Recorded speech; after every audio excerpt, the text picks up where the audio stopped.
Assalamualaikum warahmatullahi wabarakatuh. Anak-anak, hari ini kita belajar teks cerita fantasi dengan kompetensi dasar 3.3, mengidentifikasi unsur-unsur teks narasi atau cerita fantasi yang dibaca dan didengar. Indikator pencapaian kompetensinya 3.3.1, menjelaskan ciri tokoh, latar, alur, dan tema pada cerita fantasi, dan menunjukkan buktinya pada teks yang didengar atau dibaca. 3.3.2, menentukan jenis cerita fantasi dan menunjukkan bukti pada teks yang dibaca atau didengar. Mengidentifikasi unsur cerita fantasi. 1. Ciri unsur cerita fantasi. Cerita fantasi adalah cerita fiksi yang bersumber dari imajinasi, hayalan, atau angan-angan pengarangnya. Peristiwa yang diceritakan adalah peristiwa yang tidak benar-benar terjadi. Tokoh dalam cerita fantasi adalah tokoh fiktif, hanya ada dalam imajinasi pengarang. Dalam cerita fantasi, pengarang bisa mengembara ke alam supernatural atau adikodrati. Sebagaimana cerita fiksi yang lain, cerita fantasi juga memiliki unsur yang membangun cerita.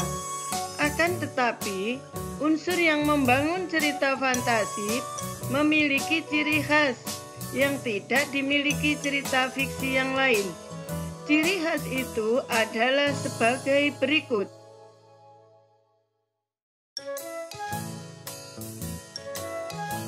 1. Tema. Tema adalah ide atau pokok pikiran yang menjadi dasar cerita. Dalam cerita fantasi, tema atau ide cerita diambil dari daya khayal atau imajinasi atau irisan dunia nyata dan dunia khayali. 2. Peristiwa. Peristiwa yang terjadi pada cerita fantasi bersifat supranatural, aneh, ajaib, atau misterius.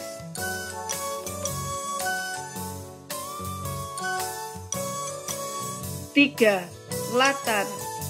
Latar adalah tempat, waktu, dan suasana yang melatar belakangi cerita atau peristiwa.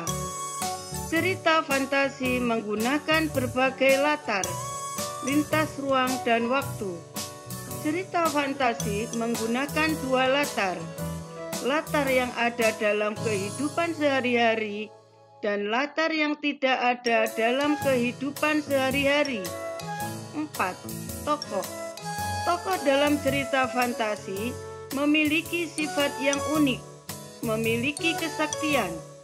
Tokoh mengalami peristiwa yang tidak terjadi dalam kehidupan sehari-hari.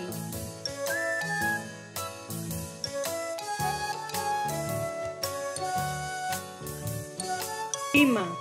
Alur.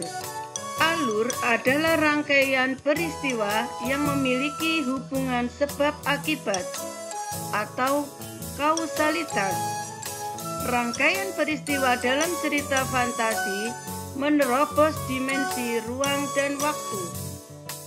6. Cerita. Cerita fantasi bersifat fiktif, bukan kejadian nyata atau kejadian nyata yang diberi fantasi. 7. Bahasa. Bahasa yang digunakan dalam cerita fantasi variatif, ekspresif, dan menggunakan ragam percakapan. Setelah kamu memahami unsur cerita fantasi di atas, kerjakan tugas berikut ini. Bacalah teks cerita fantasi berikut, Judul Kekuatan Ekor Biru Nataga dan ringkasan Anak Rembulan dari Negeri Misteri di Balik Pohon Kenari.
Anak-anak, sekarang tentukan ciri cerita fantasi tersebut.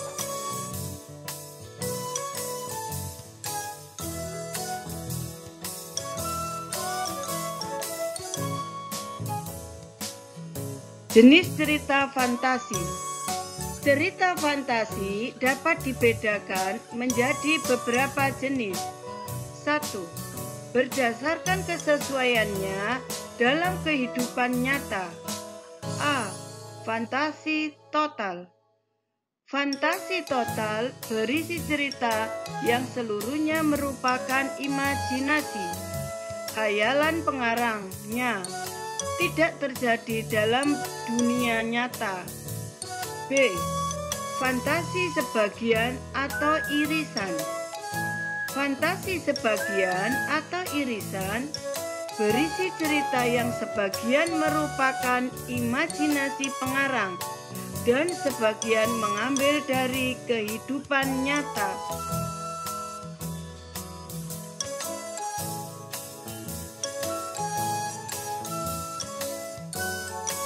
Dua. Berdasarkan latar cerita. A. Fantasi sezaman. Fantasi sezaman berisi cerita yang hanya terjadi pada satu zaman atau masa.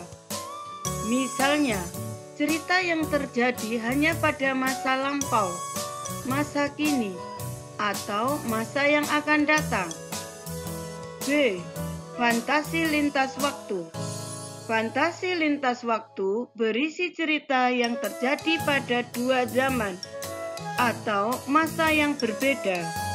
Misalnya, cerita masa kini dengan masa lampau, masa kini dengan masa yang akan datang.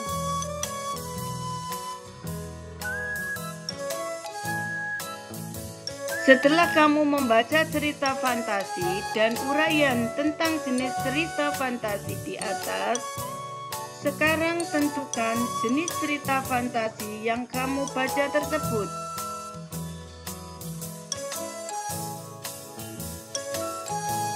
Sekarang juga tentukan cerita fantasi 2, yaitu Anak Rembulan dari Negeri Misteri di Balik Pohon Kenari.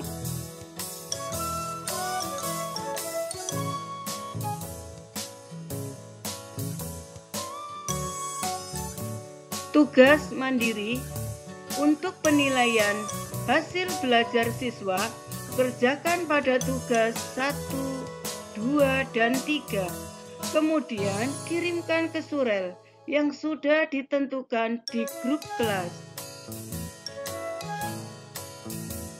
Sekian, wassalamualaikum warahmatullahi wabarakatuh.